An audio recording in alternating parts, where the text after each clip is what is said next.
This is Weiss Has Issues, the student podcast where Mr. Weiss takes issues with the issues students have. A Fishbowl Studios production at Marysville Early College High School. Oh, yeah. Welcome to another edition of Weiss Has Issues, the student podcast at Marysville Early College High School, where I, Mr. Weiss, take issue with the issues students have. What was that, Andrew? I was mimicking you, man. You were mimicking me? Yeah. Oh, okay. Well, whatever. Yeah. How are you, Andrew? I'm great. How are you? You're here, so I'm fine.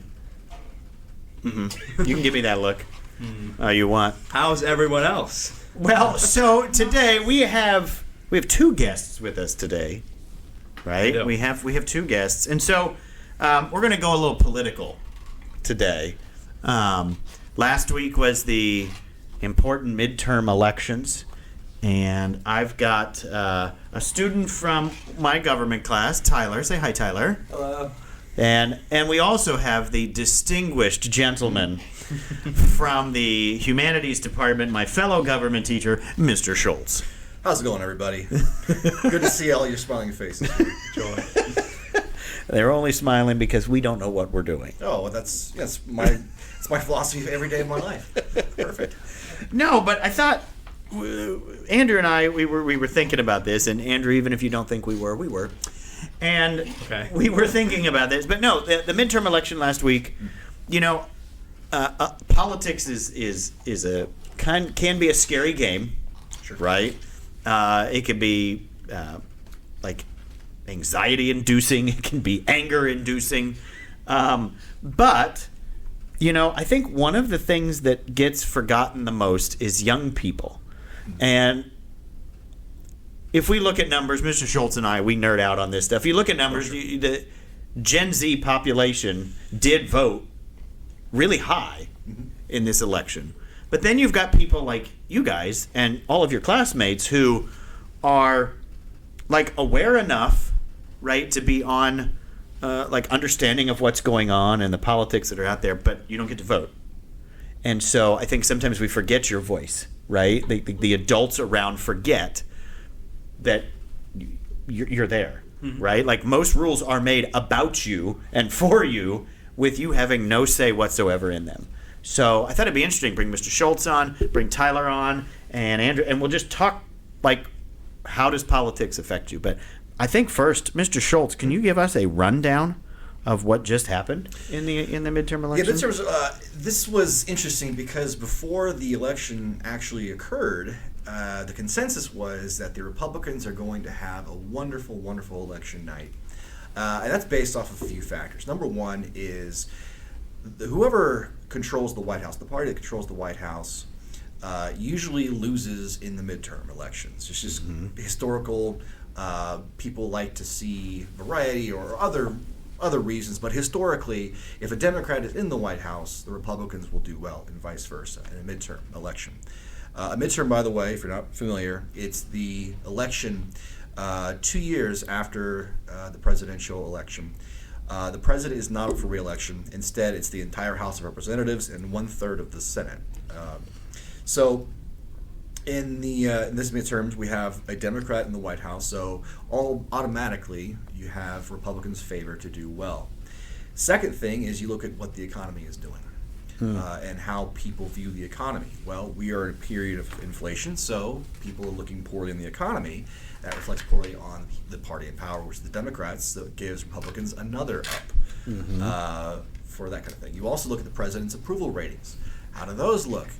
Joe Biden's are underwater by about 10-11%. Yeah, not good. Which is bad news. Yeah, it's not good. So those three factors tell us that the Republicans should have had one whale of a night. They did not. Right. They struggled. They actually lost a Senate seat. For all the projections of them gaining 2 or 3 seats and taking the Senate and holding the Senate and having that power, no, that did not happen. The Democrats picked up a seat. As far as the House, they are still, they just literally today, as we record this, got to the magical 218 majority. Yes. But they were thinking 240, 245 even, having dreams of having a huge advantage in the House of Representatives, which would make governing from the House so much easier. Right. They're going to have a slight advantage, a slight majority. And 4 that is or gonna be 5 difficult. seats, something like that. That is going to Yeah. be difficult for them to govern because, believe it or not all Republicans think the same way. They have different agendas and different ideas. And so getting them together on legislation is darn near impossible. Right. So that means the slim majority doesn't really get them much. And as far as governors go, the governor's another office, one. that was a surprise too. The Democrats fared much better than expected, and the Republicans didn't pick up as near many governor's positions as they thought they would. So now the Republicans are kind of doing an autopsy of what happened. Where did we go wrong? I think there's a lot of opinion right now looking at some of the Trump-backed candidates that did so poorly, because Donald Trump threw his endorsement behind over 300 candidates, and they didn't fare so well. They did not. And so, with that being said, the Republican Party is now looking and taking a look at themselves, looking in the mirror, is like, okay, if we're the party of Trump, I mean, are we going to be losing a lot because of that? Are people turned off by that, especially independents, independent voters? So they're looking now and kind of looking at their brand and say, do we need to rebrand based off this election? Because they hopefully, based on what just happened, they learn a lot from it. They do. So my question, first of all, Yeah. it's volatile. Sure. Right? Politics it's kind of a mess right now in some way. It's just volatile. People don't know really what they want and what they vote for. A lot of split ticket voting. Right. Tyler, we talked about that in class. I know, that's the idea. When you go to vote, you vote for your governor, but you don't of one party, but you vote for a senator of the other, or something like that. You're not just going in and voting R or D. Right. Right. You're not doing that. But what I want to ask the young people here, how much of this do you pay attention to?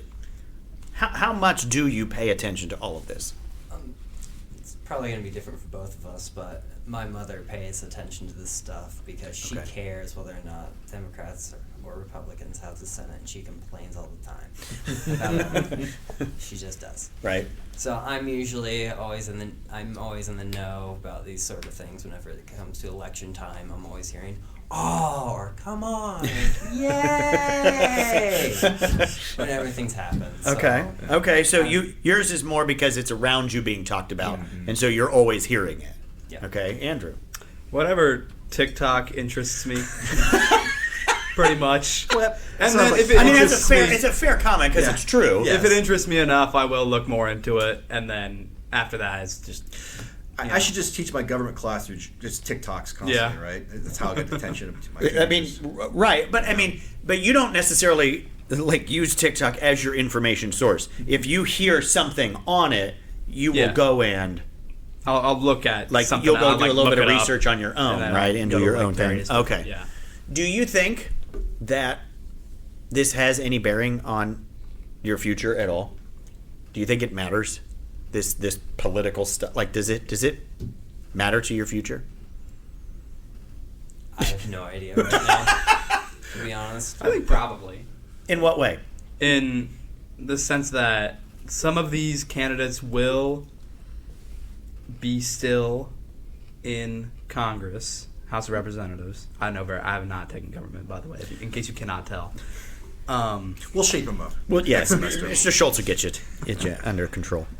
So it will affect our lives very briefly into our teenage year, into our 18 plus when we are able to vote, and it might affect our lives in terms of legislation that is made about schools and colleges and student debt. So Right. What about you, Tyler? I mean, yeah, student debt, things like that. Another thing is time. As people get older, opinions and brains starts to switch, so you also start to think, does this really affect us, or are we just blowing this out of proportion just to get popularity and things like that? So I have honestly no idea whether or not it will affect me or not. Do you think there's any one or two issues that stand out to people your age, to young people? Is there something that stands out? I mean, you've already said student debt, which you don't have yet, thankfully. Good luck with that if you right, and good luck with it if you do. Joy. But that. But are there other issues that stand out that you think young people are talking about a lot? Probably one of the bigger ones they blew out of the water was when they turned over Roe v. Wade. Yep. Okay. That's probably like the biggest one I can think of.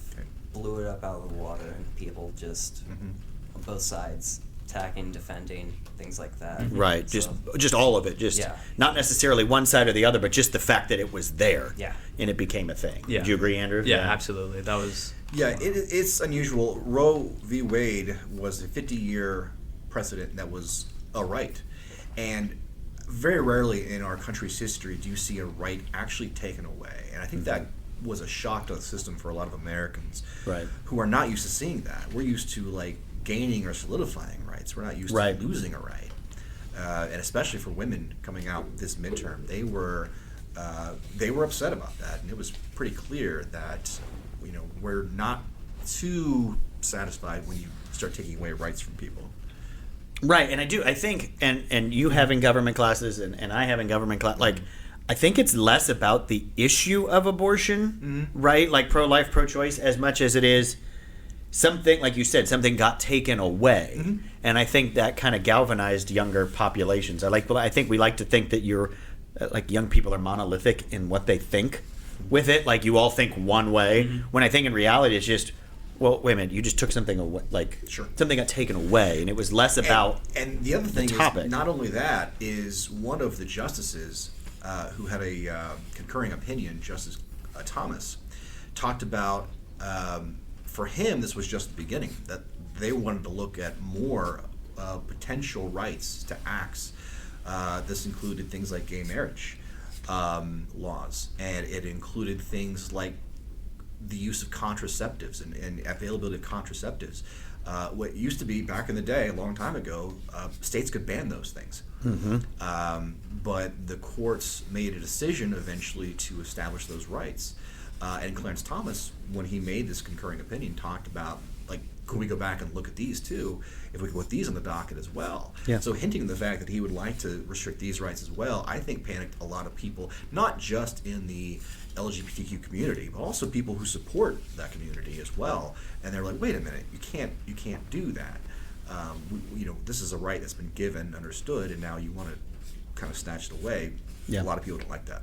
And I think your age group and that still your generation, just the older side of it, it's less about the issue and more about the feeling that something was being taken away. Right. Yeah. Right. Like it's more of that. It's almost in a sense, it's not anti-government, but it's almost like don't take rights away, that's actually a place that people can agree on if you start thinking about it, right? yeah. Like rights being taken away. Yeah, if you fly the "Don't Tread on Me" sign, all right, Right. for the flag for two different reasons. Right. Is there anything else? So you mentioned Roe v. Wade. You mentioned student debt. What else? Is there anything else you think that speaks to your generation? I think probably gay marriage, but we've already talked about that Okay. at this point now. What? Anything else? I don't know. Like, I know from Schultz and I's opinion in terms of like what we think, what you hear young people, things like climate change, and what's another one you think that, because we've already talked about like that young people seem to. Well, interestingly enough, voting rights, Right. and access is one of them. Yeah, it's true. I think we're living in an increasingly busy world where sometimes it's hard for people to get to the polls. So they might want to do mail-in ballots, or they might want to Right. do early voting. And there is a contrast right now between which party supports what. So even like voting access and voting rights, I think, could be a big issue. Yeah. Because nobody wants to imagine that their ability to vote might be taken away, or Right. the access to voting, or the convenience of voting is made actually harder on them, would be one issue. What is there an issue out there you think we don't talk enough about when it comes to like things you care about, but you don't hear politicians and people in power talk about? Is there something that you're like, why are we not talking about this? Mine's probably a bit controversial, but probably education, the education system. What about it? How some parts of the country you have really well-funded schools, and others, like, I don't remember, but use this as an example, trading toilet paper for light bulbs. Right. Like, Okay. there's something wrong with that. Hey, that's fair enough. You're speaking to the choir when it comes to us on that, but that's interesting that you say that, right? That education is a thing. You're seeing an inequality there, right? An inequality, less educated people and more educated people. How does that compare when somebody's trying to get a job? Well, if somebody can barely put a sentence together and somebody who can write an entire essay flawlessly, I would probably pick the person who could write an essay flawlessly. Right. Which then puts them at a disadvantage. Right. Mm-hmm. So education just as a whole. Andrew? Education, even though it is talked about more, I think climate change, and we've already said that again now, it's just, it doesn't seem like as much is being done as opposed to being talked about. That's interesting. So, like, action. Yeah. Like, you don't see very many. Right. You don't see a lot of actual things happening. You see a lot of talk about it, or you hear a lot of talk about it, but you don't actually see stuff happening. It's so hard for the human beings to foresee things and sacrifice now for payoff later. Right. That's the problem with climate change legislation is we're asking, we need to make some sacrifices now to help us in 20 or 30 years when this could get really bad, and a lot of people just either aren't interested or they don't believe it's a problem in the first place.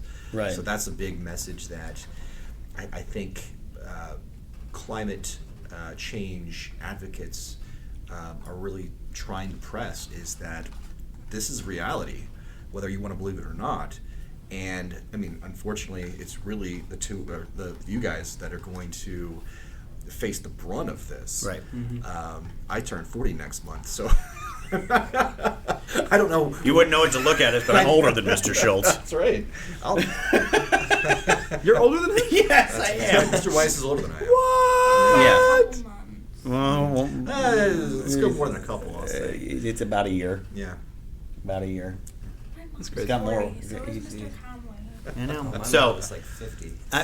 let's don't just. You just said your mom's age. You're all on a making me feel podcast. really Let's- good right now. Yeah, right. Mr. Schultz is She like, won't thank you. find me Thank you. here. So here's a question I have. This is kind of more of a fun question. What are you just done with politics? Like, what is something you just like? I'm tired of it. Arguing. Extremist. Just arguing in general. Yeah, pretty much. Well, obviously you need to argue. Obviously you need to disagree. That's the entire point of politics. But just like mindless, endless bickering Okay. is so annoying. Yeah. Trump versus Biden debates. Oh my gosh. We're both talking about the same issue. It's like two kindergartners. It was fighting over a crayon. definitely it was the low point of American discourse is what that was. Yeah, and I don't know what you say in your class, Mr. Schultz, but Tyler will know. In my class, I say all the time, we're a country of like close to 400 million people, and yet our two choices for the leader of the country are two 75-plus old men that no one really actually likes, right? They just, but that's our choice. We got a lot of people in this country, and I try to put myself in your guys' shoes sometimes and think about that. Like, you guys sometimes joke how old we are, right? And then you see that the president and the former like they're both way much older than we are. Like double my age. Yeah, like we look at that and we go, they're old, and you're saying we're old. Well, if you say we're old, what does that make them? And yet you guys are the ones they're making those decisions for, especially into the future. So, okay, we don't like the bickering. We're over the anger, the arguing. We're over just these really just bad choices on both sides. Looking for something new, right? Is that what I hear? Okay. What do you see politics going into in the future? Do you see it positive? Do you see it changing? I think obviously I saw this video on TikTok that I'm about He to says it explain. obviously. Wow. This idea, more specifically, that Republicans are currently at like a crossroad. Like you said, do Republicans need to change the way they are seen to the general public? And that's the main thing. I think that's going to be the most interesting thing, is seeing A, do they think they have to, and B, will they, and how? Interesting. Okay. Add on to that, I also think that social media is going to skyrocket for politics. There's going to be so many more TikToks. There's going to be so many more like YouTube ads and so many videos on Twitter now. Since that's a whole thing. But Twitter is Temporary. that could be a whole other podcast in and of itself. But okay, yeah, social media. Social media is going to be really big. Little side note, I'm a little mad we did our social media episode before everything started happening. Before Elon Musk took over Twitter? Yeah, we missed out. Maybe we'll have to do another one. Might have to do But a that's part two. interesting that you see social media, because it's already big, Yeah. but you see it becoming even more of a thing. Yes. Do you think that's a positive for you guys? Like your age group, because that's where you get your information from? So, As somebody who's not really on like every social media, I'm maybe on like one or two, like TikTok, YouTube, things like that. right. The campaign ads for this season really ticked me off. I nearly threw my phone out the window so many times. But Let me guess, taxing Tim Ryan. See, that's Tim Ryan those were good. ad Those were good commercials. politically speaking. Those the were football good ads. I got Oh, that yeah, one yeah. too. You got the football one too. See, so that's wow. Yeah, you're right. And from a They from looked a like they were edited advertising by Google. standpoint too, It's right? just Like that's it. advertising. Yeah. Paid to play that. Well, So- we're gonna take a pause for a second so we can let Mr. Schultz get to his nucleus, and That's then right. we will finish up this conversation. But Mr. Schultz, Yes. thank you for being here. Hey, thanks we, for we having might me. have to do this a different time when we can be in here longer. I would love to come back. Maybe like a monthly politics chat. Schultz Yes. Schultz Day. Schultz Day. I love it. Let's do Schultz do a Day. Schultz It's Day. we'll have a Schultz Day once a month. I'm in. Okay, Thank you well, guys. thank you, Mr. Schultz. I think it's interesting, Tyler, that you brought up social media, because not only is social media in its own world of problems right now, and in and of itself is Twitter. its world of own problems. So on that kind of, last night, former President Trump announced that he is running again for the presidency. He did? He announced yeah, it? he Okay. he announced last night. He had I know he's been hinting about it. he had a lot, big but yeah. speech. All the reports are coming out that he wanted to do it like a week or so ago, Like during like the night before the election, but his advisors were telling him, no, do not do that. And they kind of had to convince him moments before he gave a speech to not say that, because politically speaking, they didn't want to make that election about him. Yeah. If he had said that he was running again, everything the next day would have been about him instead of about the election. So they got him to not announce last week, but he announced last night. So he's the first person to actually say, I'm running again. And now Biden has said that he will run again. Tyler knows this because I say this in class. I think that's a lot of showmanship. I don't think he's actually going to run. I think he has to say that he's going to run. If not, he's a lame duck president. He's got 2 years where no one's going to listen to him because he's not running again. So I think right now he has to say that. But to Mr. Schultz's point from earlier, they did a lot better, Democrats did, in the election last week, and it gives Biden a little bit of energy politically, not him, because that would be like reanimation. Yeah. Romantic. I'm sorry. Does he I turn just- like 80? he turns 80 Saturday or Sunday. That's what it was. He was 87. No, 80. 80. Okay. 80. I mean, still. Yeah, right. But it gave a little energy to it because everyone thought Joe Biden is unpopular, the economy's not good, and the other party always wins. And then it didn't really happen. And so politics is all about expectation. What you think is going to happen. What they thought was going to happen didn't happen, right? I'm still interested, how do we get young people like yourselves involved in politics in a good way? How do we convince you that it is, I was in politics before I became a teacher, right? Mm-hmm. That's what I did.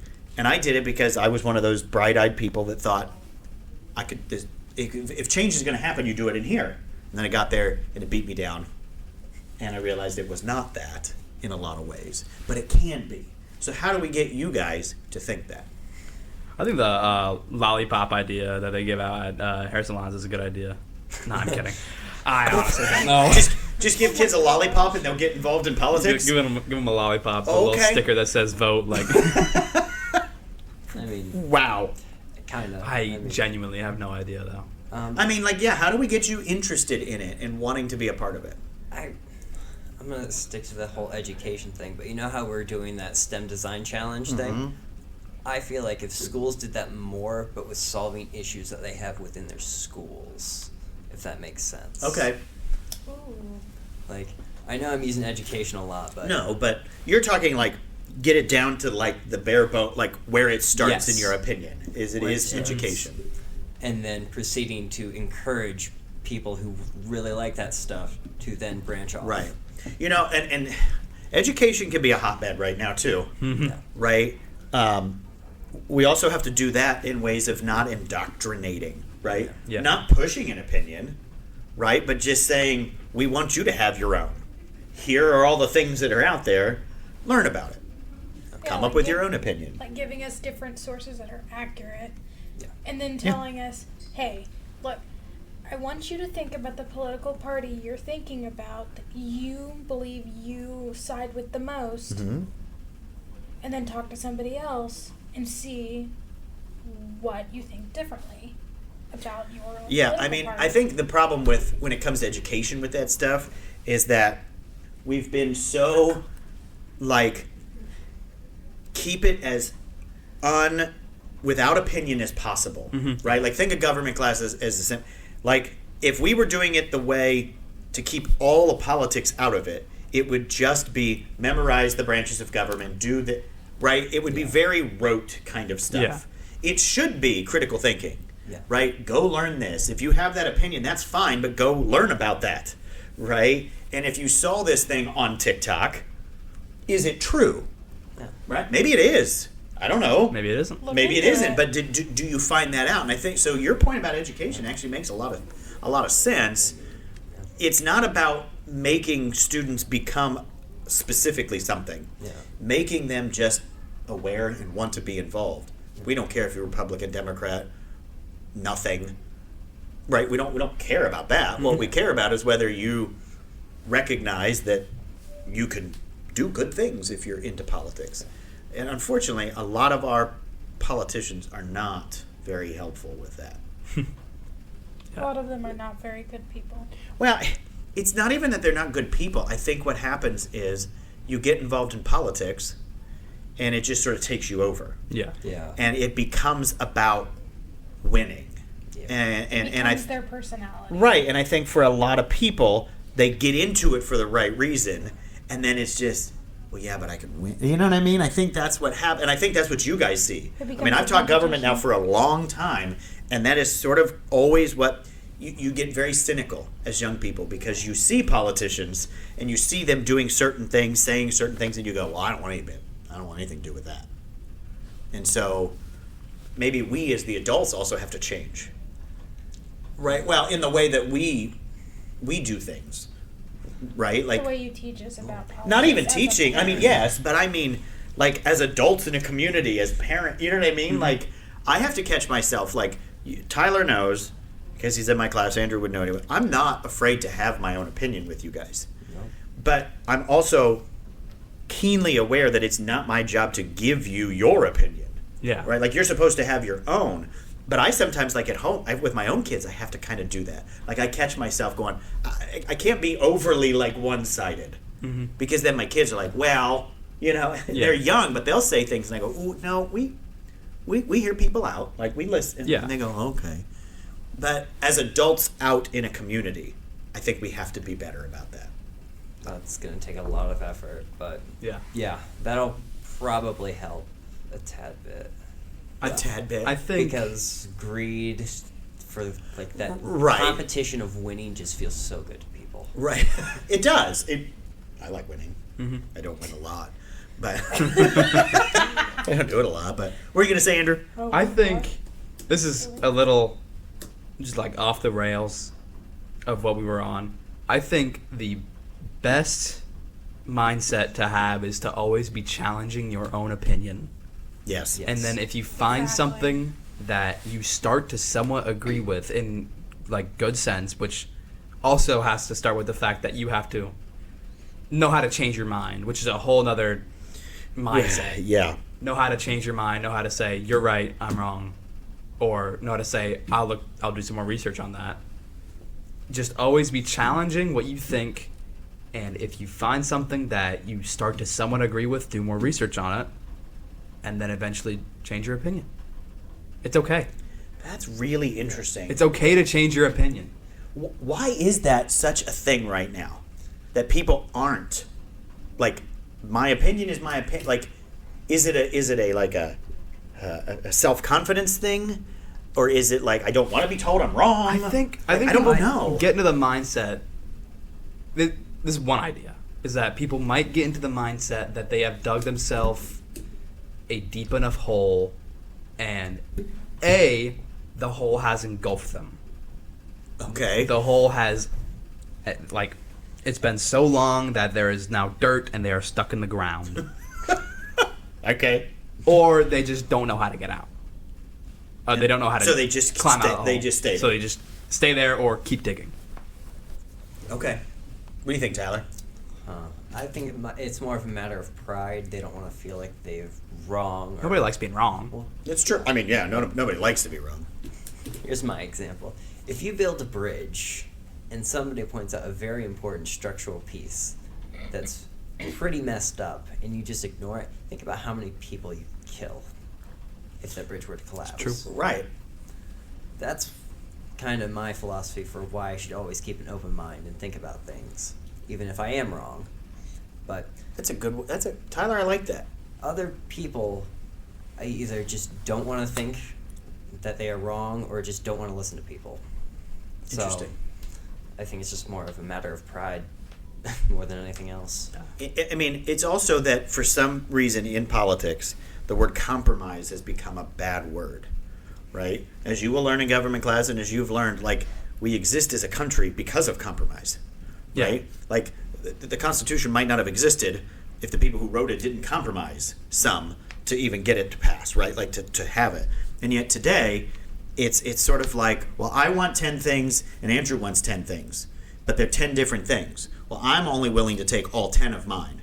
I'm not giving you one because I can't compromise. Like, it's become a bad thing instead of going, you know what? I know I can't get everything, and I know you can't, but we can meet them. Like, we don't do that, and it's seen in some ways as weak, or like you said, people don't want to be wrong. Yeah. And I do. I think you guys as young people, I think you see that stuff. I also think you see politicians and you see phony. You guys are really, like, we tell substitutes that come to a high school for the first time all the time, and they go, what am I supposed to do? Just don't be phony, because a teenager is going to see right through it. Mm-hmm. Right? Like, you guys are really good at that. Yeah. And so I think you see that with politicians. You go, oh, that's a nice ad, but no. Yeah. I think, like, no. I think one of the ways that when I say know how to change your mind and know how to listen to other people also doesn't mean just people. It means getting your news from multiple sources. Yes. It means checking your sources. Yes. And it means just listening to every idea yes. that is out there and then constructing your own opinion that is not based on the people around you. Right. Or just what they're saying, constructing your own opinion and then having that opinion and then reflecting that in the way that you vote. You agree? Yeah. And you know something else? I think your generation is a lot more of a feeling generation than the one or two ahead of you. And I think that throws the things for a loop, because the people in charge are not necessarily a feeling generation, and you guys are. So I think sometimes you look at things, you go, one, why are you being so mean to each other? Like, stop being mean to each other. Yeah. Two, then you're going, but why would we do that? But doesn't that hurt these people? Like, you know what I mean? Like, and so I think you just look at the world different too. There's more of a, we care. I'm not saying the other generation, like, I don't say they don't care, but I think they're just, their viewpoint is different, right? Like, we have to take into account the way people grew up, right? People who grew up in the 60s and the 50s have a different worldview than me, even growing up in the 80s and 90s, as opposed to you guys growing up in, right? Like, you just have, I don't think we care enough about that we all have a different way of looking at things. Yeah. We just go, well, you're old. Or they go, well, you're young and you don't know anything, right? Like, instead of, like, just kind of going, okay, I get what you're coming from. Yeah. This is interesting, because I really, and when I say get involved in politics, I don't mean working in it necessarily. Yeah. I just mean possibly getting involved when campaigns come around and volunteer, right? Or just being an informed citizen. and actually paying attention and going, well, no, I'm not just going to go into a voting booth, pick one side, and just vote. Right? Like, you're actually That's what going my to mom vote. Right? Like, I think that's what we can do, is just be informed. You don't actually have to work in it or something like that. You don't even have to necessarily volunteer. You know, should you? Maybe. Does it mean you have to? No. But be informed. Yeah. I think is the key. And I like that's what we do here at this school in particular, is because I think we do allow you to think. I don't think there's a lot of people here where it's like, sorry, you're not allowed to think to solve the problem that way, right? Like, Yeah. we're like, figure it out. And you get to figure it out. Yeah. Right? Like, even in as straightforward as math class is, there's multiple ways to do, like, I know in my calculator, I don't like putting the square root before because it doesn't work in my head, so I always take parentheses something and then take it to the power of 0.5. Okay. Because that works. Right. You can do it that way. Right. And then I show my teacher and they're like, what do you do? Oh, I see. Okay. That makes sense. It's just a different way of doing things. Right. And my friends get mad at me whenever I do things like, what are we doing? We're just doing pre-calculus. We're trying to find holes and things like that, vertical asymptotes, things like that, and they get mad at me because I'm just doing it in my head so fast. They can't keep up with me. I have no idea what I'm doing, so I have to go back and write it out and show them how to do it. It's because everybody just thinks a different way. Yeah.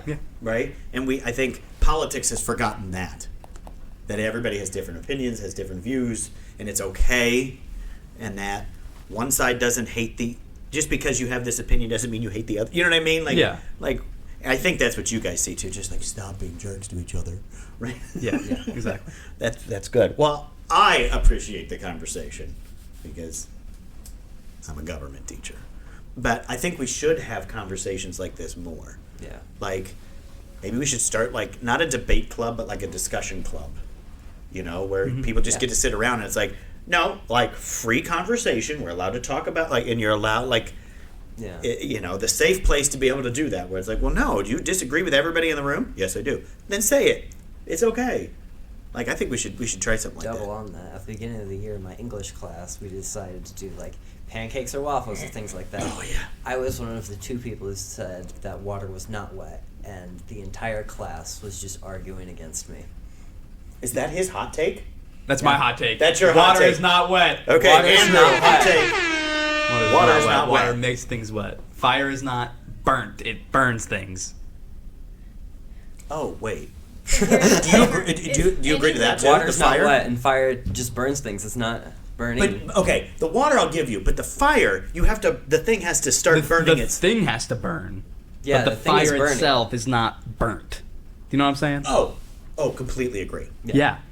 Completely So water agree. itself is not wet. Yeah, It just makes things wet. But the question is, Fire is itself is everything not that burnt. is considered a liquid actually wet, Well, you can be. I think you can be. or is none of it wet? Oh, okay. Wow. Like, there's a little bit of silence in the room right now because I'm. That's a great question. Or We have to. statement. Okay, we can't solve this today. No, we No, we can't. cannot. We got to do this again. We definitely do.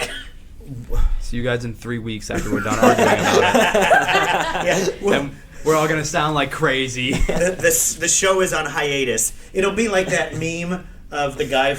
He's at the board and everything is like the pins everywhere. Yeah, and he's like just the- like yeah. that The one. red, like, yard. all the red lines He's like, listen, connecting listen, all the listen, random listen. things. If That's water- gonna be us. Is water wet? But if water's wet, then does that mean juice is wet? So if you look over here, there's ice. Right. And so if you put the water on the ice, where you Okay. Does that mean oobleck is wet, or is it? Oh, Because gosh. oobleck is non-Newtonian. All right. Wow. So what would Okay. you do about Sang that so one? far 'Cause my that's not seat. considered- From politics to water. Is Politics water to wet? water and whether water is wet. This is how we roll around here. It's like a serious conversation, and then it just delves into complete And then nonsense. the Complete random nonsense. shower Yeah, thoughts. random shower thoughts. But that's okay. We're gonna have to circle back to this. I think. that's You like how I That's did a that? phrase Like, used in that politics a meeting lot, isn't lingo, it? Yes. right? That meeting lingo. Like, let's circle back in a week, okay? Yeah. And so, Andrew, I don't know who we'll have on next week, but I think we have to bring this up. From now on, that's what we have to do. We always have to go, is water wet? a good idea. Thank you you, started Tyler, for something. you started something. Thank you for that. Well, this has been fun. We were glad to have Mr. Schultz here. Sorry he had to leave. Schultz did. Tyler, thank you. Maybe we'll have you on again. You Yes, like that? This is so fun. Okay. Andrew, there's the stare, Andrew. I appreciate I had it. to remind myself. You got to remind yourself. You got to stare at me. Maddie, she's now staring at. Now they're staring at me from both sides, and it's strange. But thank you, Maddie. Thank you, Andrew. Thank you, Tyler. Thank you, Ghost Schultz. Even though he's not He has here. not died, I promise. Thank you all Still for here in listening. our This has been another issue of Weiss Has Issues, the student podcast at Marysville Early College High School, a Fishbowl Studios production.